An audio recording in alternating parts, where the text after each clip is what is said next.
সামাজিক মাধ্যমত ভুৱা অপপ্ৰচাৰ চতিয়া উন্নয়ন খণ্ডৰ খণ্ড উন্নয়ন বিষয়াগৰাকীৰ বিৰুদ্ধে চতিয়া উন্নয়ন খণ্ড উন্নয়ন বিষয়া অজয় সিনহাৰ বিৰুদ্ধে সামাজিক মাধ্যমত ভুৱা অপপ্ৰচাৰ বিৰুদ্ধে সৰব ৰাইজ প্ৰতিটো কামত খাটিয়ান দাঙি ধৰি স্থানীয় ৰাইজে চতিয়া উন্নয়ন খণ্ডৰ খণ্ড উন্নয়ন বিষয়া অজয় সিনহাৰ বিৰুদ্ধে ভুৱা অপপ্ৰচাৰ জাঙুৰ খাই উঠিছে স্থানীয় ৰাইজ।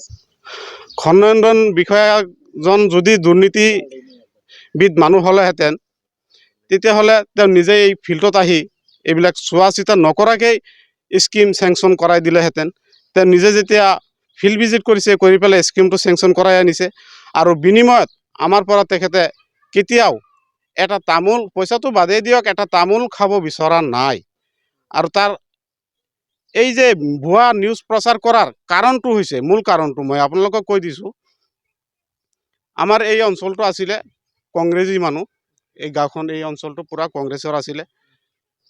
বিজেপি যেতিয়াৰ পৰা আহিল লাহে লাহে মানুহখিনিয়ে এই উন্নয়নমূলক কাম কাজৰ প্ৰতি আকৃষ্ট হৈ মানুহখিনি বিজেপিমুখী হ'ব ধৰিছে। কিন্তু এই অলপ দিনৰ ভিতৰত এই চতিয়া উন্নয়ন খণ্ডৰ খণ্ড উন্নয়ন বিষয়াজনে যিমান মানে উন্নয়নমূলক কাম কাজ দিছে আমাৰ এই অঞ্চলত, এই কাম কাজবিলাকক চাই এই অঞ্চলৰ ৰাইজ 70-80% ৰাইজ আজিৰ তাৰিখলৈকে বিজেপিমুখী হৈ আছে।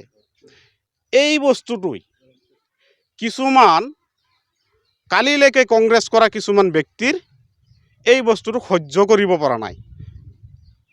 তাৰ মূল কাৰণ সেইটোৱে, নহ'লে এই মিছা অভিযোগ নকৰিলে। ৰাইজৰ দাবী, এইগৰাকী খণ্ড উন্নয়ন বিষয়াৰ দিনত যথেষ্ট উন্নয়নমূলক কাম কাজ সম্পাদন হৈছে। একাংশ লোকে খণ্ড উন্নয়ন বিষয়াগৰাকীৰ ব্যক্তিগত জীৱনত হেয় প্ৰতিপন্ন কৰিবৰ বাবে সামাজিক মাধ্যমত চলাই অপপ্ৰচাৰ। বিজেপি চৰকাৰৰ দিনত চতিয়াৰ আধা ভেটি যথেষ্ট উন্নয়ন হৈছে। অসমত বিজেপি চৰকাৰ অহাৰ পিছত চতিয়াৰ দক্ষিণত অৱস্থিত আধা ভেটিত যথেষ্ট উন্নয়ন হৈছে, এই দাবী স্থানীয় লোকৰ। ক'বলৈ গ'লে কালি পৰহি দিনাখন যিখন বাতৰি আমি মোবাইলত চালোঁ, এই বাতৰিখন আচলতে সম্পূৰ্ণ ভিত্তিহীন মনসজা কথা। আচলতে সঁচা কথা ক'বলৈ গ'লে আজি বিজেপি গভৰ্ণমেণ্টত যিটো উন্নয়নমূলক কামৰ যিটো অগ্ৰগতি আমি দেখিবলৈ পাইছোঁ, ব্ৰিটিছৰ দিনত যেতিয়া ভাৰতবৰ্ষ আমাৰ স্বাধীন হৈছিলে তেতিয়াৰ পৰা আমি ইমানখিনি উন্নয়নমূলক কাম আমি আজিৰ তাৰিখত দেখি পোৱা নাই। কিন্তু যিদিনাখনৰ পৰা বিজেপি গভৰ্ণমেণ্ট আহি গ'ল, সিদিনাখনৰ পৰা আমাৰ এই অঞ্চলত, আমাৰ এই গাঁৱত, আমাৰ এই উন্নয়ন খণ্ডৰ অন্তৰ্গত যিখিনি পঞ্চায়ত আছে সেইখিনি কামৰ মানে যিটো আমি গতিধাৰা দেখিবলৈ পাইছোঁ, এই কামৰ গতিধাৰাৰ ওপৰত মানুহ আকৃষ্ট হৈ আমাৰ মাইনৰিটিৰ মানুহখিনি আজিৰ তাৰিখত ক'বলৈ গ'লে 80% মানুহ আজি বিজেপিমুখী হৈ আছে। আৰু এটা ভুৱা তেখেতে কৈছিলে মানে আমাৰ BDO মহোদয়ৰ ওপৰত মানে এটা ব্লেম দিব বিচাৰিছে মিছাকৈ, যে তেখেতে টকা পইচা লৈ আমাৰ স্কিমখিনি মোকলাই কৰি দি আছে। সম্পূৰ্ণ মিছা কথা। মই যিহেতু নিজে দুটা স্কিম ধৰি আনিছোঁ, মোৰ পৰা 1 টকা পইচা লোৱা নাই। আৰু যিজন ব্যক্তিয়ে এই বাইকখন দিছে তেওঁ নিজে দুটা স্কিম ধৰি আনিছে, তাৰ পৰা 1 টকা যদি লৈছে তাই সেই কথাটো জবাব তেখেতে নিজে দিয়ক। গতিকে সম্পূৰ্ণ মিথ্যা কথা, ভিত্তিহীন কথা। গতিকে তেওঁ এজন মানে সমাজৰ লগত মানে নাই, জড়িত নথকা মানুহ এজন, তেখেত সমাজক ভাল নাপায়, সমাজ বিৰোধী কাম কৰাৰ কাৰণে তেখেত এটা সময়ত আমচুত আছিলে, আমচুৰ পৰা তাক গুটিয়াই উলিয়াই দিলে। গতিকে এনেকুৱা মানুহৰ সমাজৰ কেতিয়াবা উন্নয়নমূলক কিবা বিচাৰে নেকি? ৰাস্তা পদূলি তথা স্কুলৰ চৌহদসমূহ যথেষ্ট উন্নয়ন হৈছে। স্থানীয় ৰাইজে আজি সাংবাদিকক জানিবলৈ দিয়া মতে একাংশ লোকে এনৰেগাত কাম কাজ হোৱা নাই আৰু চতিয়াৰ উন্নয়ন খণ্ডৰ খণ্ড উন্নয়ন বিষয়াগৰাকীৰ দুৰ্নীতিত লিপ্ত হোৱা বুলি সামাজিক মাধ্যমত অপপ্ৰচাৰ কৰা কাৰ্যত জাঙুৰ খাই উঠিছে স্থানীয় ৰাইজ। স্থানীয় ৰাইজৰ দাবী, বৰ্তমানৰ খণ্ড উন্নয়ন বিষয়া অজয় সিনহাৰ দিনত চতিয়াৰ সংখ্যালঘু অঞ্চলত যথেষ্ট কাম কাজ হৈছে আৰু ভুৱা অপপ্ৰচাৰত ভুল নাযাবৰ বাবে অঞ্চলটোৰ ৰাইজক আহ্বান জনাইছে। বাতৰি কোনোবাই কৰিব পাৰে, বাতৰি আৰু ডেভেলপমেণ্ট কামৰ মাজত বহু পাৰ্থক্য আছে। আজি MGNৰেগাৰ যি স্কিমত কাম হৈ আছে, এই স্কিমলৈ বাজেট নাই, গতিকে তথাপিও আমাৰ ল'ৰাখিনিয়ে কাম কৰি আছে। এই আপোনালোকে নিজে তদন্ত কৰিছে, দেখা পাইছে, আপোনালোকে এইখিনি কাম চলি আছে। কথা হৈছে যে উন্নয়ন খণ্ড বিষয়াৰ নামত যি ধৰণৰ বাতৰি কৰিছে, এয়া বাতৰি সম্পূৰ্ণ মিছা আৰু ভিত্তিহীন বাতৰি, যিসকলে দুষ্ট চক্ৰ বুলি ক'ব লাগিব। কংগ্ৰেছী মাইণ্ডেড মানুহ এইবিলাক, যি বিগত দিনত কংগ্ৰেছৰ দিনত যিমান ডেভেলপমেণ্ট কাম হোৱা নাই। এই স্বচ্ছ নিকা ভাৱমূৰ্তিৰ মানুহ এজন হৈছে আমাৰ খণ্ড উন্নয়ন বিষয়া অজয় সিনহা ডাঙৰীয়া। তেখেতে ভাল মতে যথেষ্ট কাম আমাৰ মাইনৰিটি এলেকাত দিছে বিজেপি চৰকাৰৰ দিনত। এই উন্নয়নমূলক কামখিনি আমি দেখা পাইছোঁ। আজি সকলো জেগাত কাম হৈ আছে।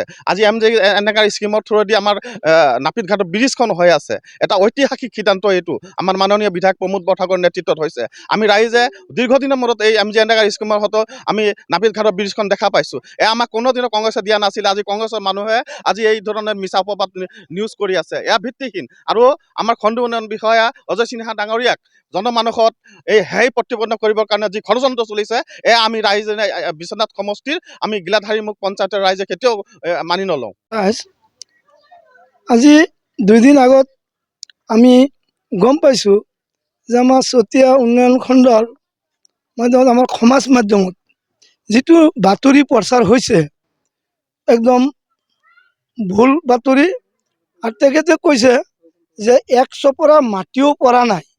কিন্তু আপোনালোকে চাওক, এই আৰ্টফিলিঙৰ কামটো যে স্কুল ফিল্ডত হৈছে আপোনালোকে নিজে চাওক কিমান ডাঙৰ হৈছে। যিসকল মানুহে নিউজটো কৰিছে তেখেতলোকতো আমাৰ ৱাৰ্ডৰ নহয়। তেখেতে চাব লাগিছিল যে ইয়াত নিউজটো সঁচা না মিছা। তেখেতে কাৰোবাৰ দালালি কৰি আমাৰ অঞ্চলত নিউজ দি দিছে। এইবিলাক দুষ্ট চক্ৰৰ মানুহ, এইটো লোকৰ দালালি কৰি পেলাই তেখেতে এইবিলাক এটা চৰকাৰী অনুষ্ঠান।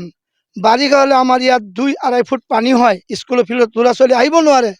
এইখিনি কাম অলপ পইচা 4 লাখ টকাৰ এনৰেগাৰ পইচা, তাত জব কাৰ্ড দি উঠালে কিমান পইচা হয়? 1-1.5 লাখ টকা হয়।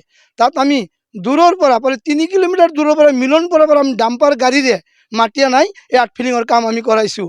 যে এই বাতৰিবিলাক যোনে প্ৰচাৰ কৰিছে ইহঁতে সমাজসেৱক মানুহ নহয়, অভণ্ড মানুহ।